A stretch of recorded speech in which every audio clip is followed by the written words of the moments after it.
Pelajaran kelas 4 susah ya. Gak juga. Kalau setiap hari belajar pasti bisa. Kamu sih enak, pintar. Aku biarpun sering belajar, tetap saja nggak bisa. Makanya kamu suka nyontek ya, Cep. Enak saja. Kecuali kepepet. Tuh kan, ngaku juga. Encep tukang nyontek, Encep tukang nyontek, Encep tukang nyontek, Encep tukang nyontek, Encep tukang nyontek, Encep tukang nyontek. Sudah, jangan berisik. Bagaimana aku bisa belajar kalau begini?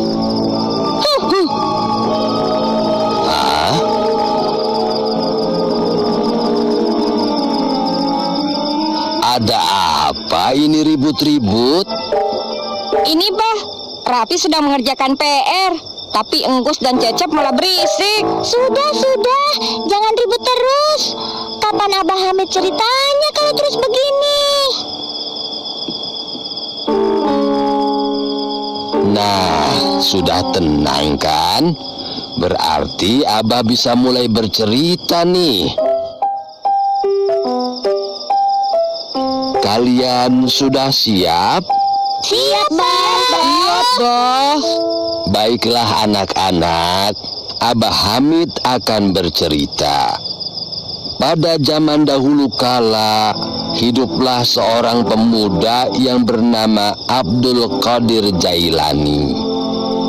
Dia seorang pemuda yang sangat soleh, yang kelak akan menjadi salah seorang ulama besar dan terkenal.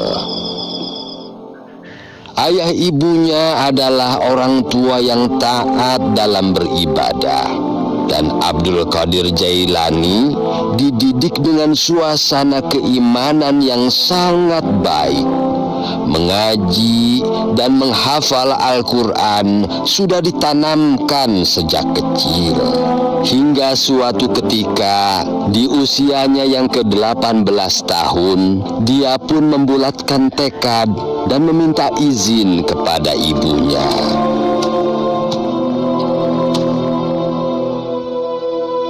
Alhamdulillah. Terima kasih, Ibu. Ibu, usiaku sudah 18 tahun. Aku ingin pergi merantau, menuntut ilmu kepada para ulama besar. Boleh kan, Ibu? Itu bagus, anakku. Kau ingin berguru kemana? Aku ingin pergi ke Baghdad, karena di sana banyak ulama besar. Jauh sekali, nak. Sebaiknya kau tidak pergi ke sana sendirian. Ibu dengar banyak kawanan perampok di jalan menuju ke Baghdad. Oh ya? Sebaiknya kau pergi dengan rombongan kafilah dagang yang akan berangkat ke sana. Kebetulan besok ada rombongan yang akan berangkat. Kau bisa ikut dengan mereka. Alhamdulillah. Baiklah, Ibu. Kalau begitu, aku akan segera bersiap-siap. Terima kasih atas dukungan Ibu. Iya, nak. Sang ibu pun menyiapkan perbekalan untuk anak tercintanya. Khawatir akan adanya perampokan di perjalanan, sang ibu pun menyelipkan sejumlah dinar emas di dalam baju Abdul Qadir Jailani. Saat keberangkatan pun tiba. Nah, itu mereka. Bergabunglah bersama mereka. Baiklah, Ibu. Aku pergi dulu. Doakan agar aku selamat sampai tujuan. Tentu saja, nak. Ingat pesan ibu ya.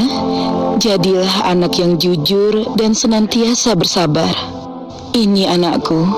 Bawalah ini. Di dalamnya ada uang 40 dirham. Hati-hatilah. Terima kasih, Ibu. Iya, nak. Berangkatlah. Semoga kau selalu dalam lindungan Allah, nak. Demikianlah Abdul Qadir pun pergi menuntut ilmu bersama rombongan kafilah dagang. Menyusuri padang pasir yang gersang, hingga sampai di suatu tempat.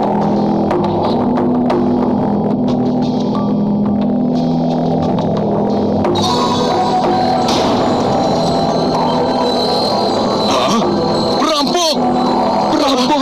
Ada perampok! Celaka kita! Celaka! Celaka kita. Ada perampok! Semua barang dagangan! Aduh, habislah kita. Ayo, kepung mereka! Ya, ya, ya, ya, ya, ya, ya, ya, ya. Bersiaplah kalian semua. Lalu, Bah, mereka dirampok ya akhirnya. Ih, takut. Demikianlah, Abdul Qadir pun tidak luput dari sasaran para perampok. Cepat, serahkan semua harta benda kalian. Ini jangan Tuhan, ampun, habis itu dagangan. Habislah kita. Hei, anak muda, kemari. Iya, Tuan. Mana hartamu yang paling berharga? Ini, Tuan. Hah? Hei, kamu ini gila ya? Harta yang paling berharga. Dengar tidak? Iya, ini, Tuan. Ini harta saya yang paling berharga. Hah? Apa ini? Hah? Bodoh! Masa kau tidak membawa uang? Angkat tanganmu, biar aku geledah. Iya, Tuan. Ayo cepat. Turunkan aku dulu, Tuan.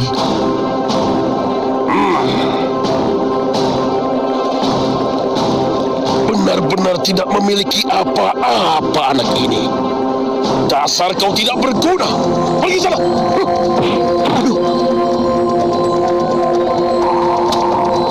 Tuan. Apa yang sebenarnya engkau cari, Tuan? Pakai nanya lagi. Fulus. Duit. Kalau itu yang Tuan perlukan, kemarilah. Ini, ambillah. Hah? Sini.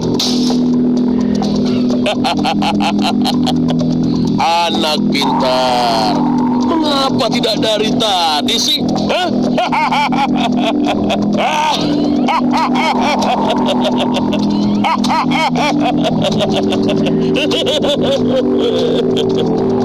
Hei, ada yang aneh dengan anak itu.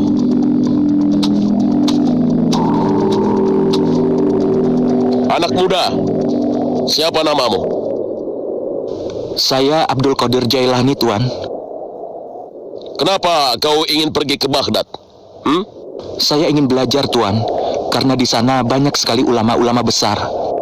Apa bekalmu untuk hidup di sana? Selain buku-buku ini, sudah tidak ada lagi, Tuan. Kalau tidak ada lagi, mengapa kau berikan padaku? Hah?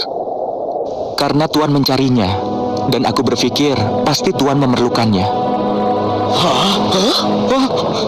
Selain itu, aku juga sudah berjanji pada ibuku untuk senantiasa jujur dalam kata-kata dan segala tindakanku. Hah? Lalu bagaimana kau bisa hidup sementara ku ambil semua?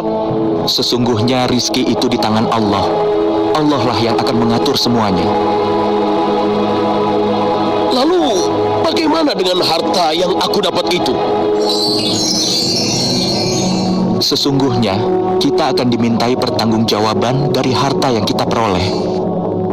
Bagaimana cara mendapatkannya dan untuk apa harta tersebut dibelanjakan? Allah memerintahkan kita mencari dan membelanjakan harta dengan cara yang halal dan benar, maka surga adalah balasannya.